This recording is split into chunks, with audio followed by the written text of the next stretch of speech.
ओम अज्ञानतिमिरन्धस्य ज्ञानाञ्जनशलाकया चक्षुरुन्मिलितं येन तस्मै श्रीगुरवे नमः। नमो विष्णुपदाय कृष्णपृष्ठाय भूतले श्रीमते भक्तिवेदान्तस्वामिनिति नामिने। नमस्ते सरस्वती देवे गौरवाणी प्रचारिणे निर्विशेषशून्यवादी पाश्चात्यदेशतारिणे।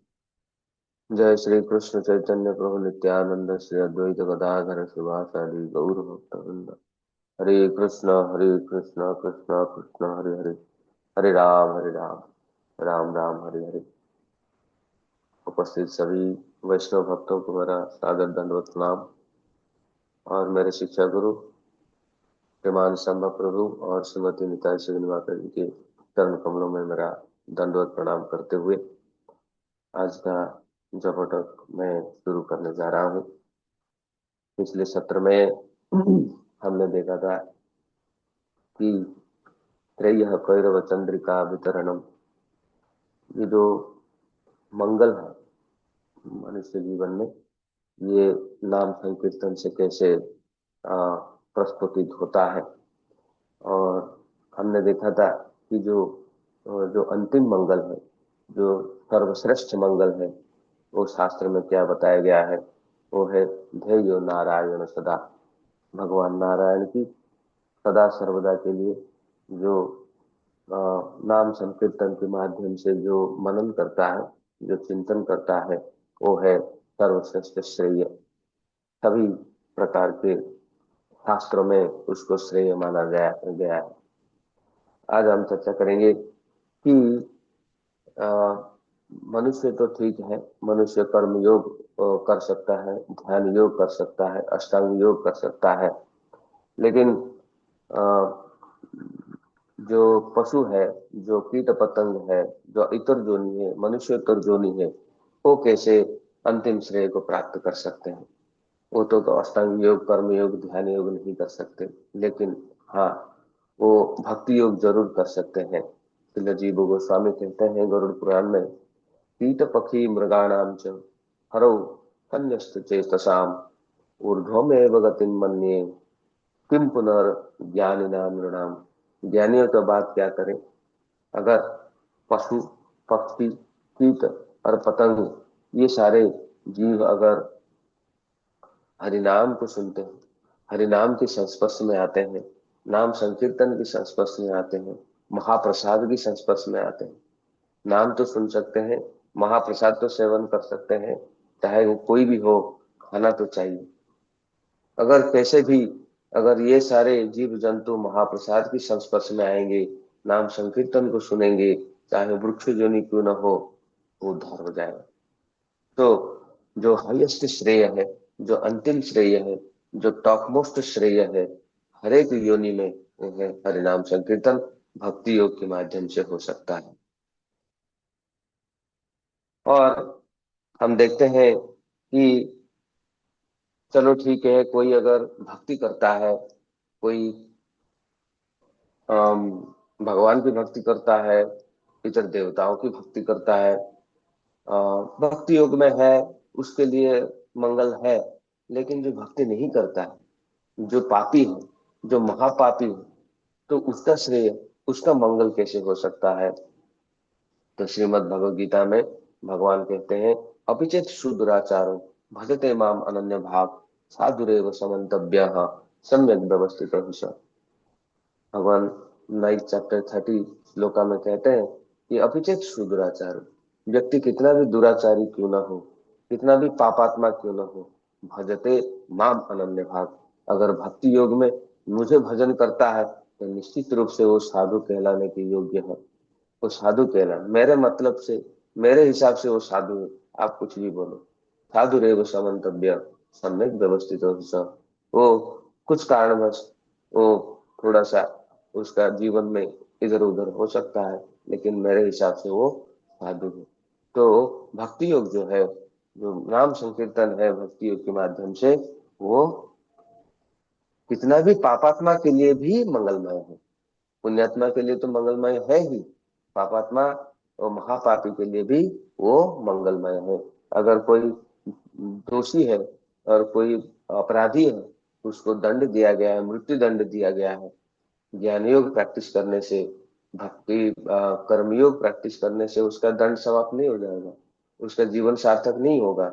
लेकिन भक्ति योग करने से, भगवान के नाम संकीर्तन करने से, चाहे वो मृत्युदंड का अपराधी क्यों ना हो, वो निश्चित रूप से मनुष्य जीवन को सार्थक कर सकता है। इसलिए भक्ति योग हेडेड बाय हरिनाम संकीर्तन इज द टॉप मोस्ट श्रेय in all the sinful activities also. Then हम देखेंगे कि um, सारे सभी प्रकार के कार्य में कैसे भक्ति योग नाम संकीर्तन मंगलमय है। सभी प्रकार के कार्यों से, जितना भी हम कार्य करते हैं, जो भी कार्य हम अपने जीवन में करते हैं, वो सभी में भक्ति कैसे और नाम संकीर्तन कैसे मंगलमय है। भगवान कहते हैं भगवद गीता 9 चैप्टर 27 श्लोका में, यत करोषि यत स्नासि यत जुहोषि ददाति यत यत तपस्यसि कौन्तेय तत्कुरु समदर्पणम्। हे अर्जुन, आप जो कर रहे हो, जो प्रसाद ले रहे हो, जो खाना ले रहे हो, जो भी आप खा रहे हो, जो जुहोषि, जो आप यज्ञ कर रहे हो, दान तप कर रहे हो, ददासी तपस्या तपस्या कौन्तेय, जो भी तपस्या आप कर रहे हो तत्कुरु समदर्पणम्, मुझे अर्पण करके करो। ऐसे करके भगवान के नाम संकीर्तन के बिना कोई भी चीज भगवान को अर्पण नहीं किया जा सकता। अगर भगवान को हम भोग अर्पण करते हैं, भगवान के नाम स्मरण करते हैं, भगवान को आरती करते हैं, भगवान के नाम स्मरण करते हैं, भगवान को खिलाते हैं, भगवान का नाम स्मरण करते हैं, भगवान को जगाते हैं, भगवान के नाम स्मरण करते हैं। तो भगवान के नाम स्मरण बिना, भगवान के नाम कीर्तन बिना कोई भी कार्य नहीं हो सकता। इसीलिए जो श्रेष्ठ श्रेय है, जो टॉप मोस्ट श्रेय है, जो अंतिम श्रेय है सारे कार्यों में, वो है भगवान के नाम भक्ति योग में। और आखिरकार हम देखेंगे कि सारे युग में, चलो ठीक है, सतयुग में भगवान की ध्यान होता था, भगवान को तपस्या किया जाता था। द्वापर में, त्रेता युग में विग्रह की सेवा पूजा किया जाता था, यज्ञ अनुष्ठान किया जाता था। द्वापर में भगवान की सेवा किया जाता था। लेकिन कलयुग में क्या? कलयुग में हरिनाम संकीर्तन है। तो कोई भी, चाहे वो तपस्या क्यों ना हो, चाहे वो अ, विग्रह आराधना क्यों ना हो, चाहे वो यज्ञ अनुष्ठान क्यों ना हो, चाहे वो नाम संकीर्तन क्यों ना हो, सभी में भगवान के नाम की प्राधान्यता है। इसलिए भगवान के नाम सभी युगों में श्रेय है, अंतिम श्रेय है। भगवान कहते हैं श्रीमद् भागवतम में, कृते यद्धायते विष्णु त्रेतयाम जगतो मखैः द्वापरे परिचर्यायाम कलौ तत् हरि कीर्तनात्। तो जो कृत युग है, जो सत्य युग है, उसमें भगवान की तपस्या किया जाता था, उसमें भगवान का नाम लिया जाता है। भगवान के नाम नहीं लेने से तपस्या नहीं होता है। कोई अगर आंख बंद करके ऐसे ही बैठ जाए तो तपस्या नहीं होता है, भगवान के नाम लेना पड़ता है। तो कृतय ध्याय थे विष्णु, भगवान को ध्यान करने के लिए भगवान का नाम लेना पड़ता है। तृतीय तृतीया जजुतो मखई, भगवान की नाम लेके यज्ञ किया जाता है। ओम भगवते वासुदेवाय स्वाहा इदम वासुदेवाय इदम नमः। वो आहुति देने के लिए भगवान के नाम लिया जाता है। बिना भगवान के नाम का कोई यज्ञ नहीं होता। आवाहन किया जाता है, विसर्जन किया जाता है। होता उद्गाता अधर्वयो ब्रह्मा, ये सारे जो यज्ञ अनुष्ठान करते हैं, वो सब लोग भगवान के नाम को स्मरण करते हैं। बिना नाम स्मरण का यज्ञ नहीं होता। द्वापर परिचर्या, या भगवान की सेवा करने के लिए भी भगवान का नाम को व्यवहार किया जाता है, यूटिलाइज किया जाता है। और सब युग में कलयुग श्रेष्ठ है, क्योंकि नाम संकीर्तन के माध्यम से ही कलयुग में अंतिम श्रेय को प्राप्त किया जा सकता है। इसलिए सारे युग में, जितने भी युग हैं, सारे युग में भगवान के नाम ही अंतिम श्रेय प्रदान करते हैं। भक्ति योग सभी सभी प्रकार, जीवन के सभी प्रकार स्टेज में भी भगवान के नाम अंतिम श्रेय प्रदान करते हैं। चाहे वो परफेक्टेड स्टेज हो, नारद मुनि जैसे व्यक्ति भी भगवान के नाम स्मरण करते हैं, हमारे जैसे साधक भी भगवान के नाम स्मरण करते हैं। जीवन का पूर्णतम सिद्धि प्राप्त करने के बाद भी भगवान के नाम स्मरण करना पड़ता है। तो जीवन का हर एक स्टेज में, चाहे वो कोई भी स्टेज में हो, कोई भी स्तर में क्यों ना हो, कनिष्ठ अधिकारी हो, मध्यम अधिकारी हो, उत्तम अधिकारी हो, सिद्ध भक्त हो, साधक भक्त हो, सभी के लिए भगवान के नाम ही अंतिम श्रेय है। तो अ, और हम देखते हैं ये जनक महाराज जब नरक लोक देखे जाते हैं, जब उनका विमान जाता है नरक लोक देखे, उनके जो शरीर से जो हवा निकलता है, वो हवा जब पापात्माओं की को संस्पर्श में आता है, तो वो लोग उन लोगों का भी मुक्ति हो जाता है, उद्धार हो जाता है। तो ऐसे देखा जाता है कि नरकिया नाम अपी, नरक में भी भगवान के नाम का प्राधान्य है, और भगवान के नाम की संस्पर्श में आने के कारण नरक यंत्रणा भोगने वाले व्यक्ति का भी सर्वोच्च श्रेय हो सकता है। और अ, आखिरकार श्री चैतन्य चरितामृत में वर्णन है कि कैसे संकीर्तन जो ये जो है best type of bhajan among all bhajan. जितना भी भजन है, सभी भजन में नाम संकीर्तन कैसे सर्वश्रेष्ठ है।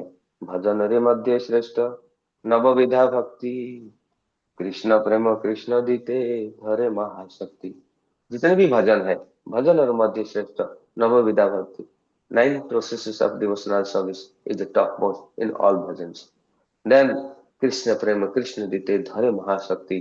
ये जो नवविधा भक्ति हमको कृष्ण प्रेम को प्रदान कर सकते हैं, और भगवान कृष्ण को साक्षात प्रदान कर सकते हैं, और अनन्य शक्ति है ये नवविधा भक्ति में। तार मध्य सर्वश्रेष्ठ नाम संकीर्तन। जितने भी भक्ति हो, नवविधा भक्ति में नाम संकीर्तन सर्वश्रेष्ठ है।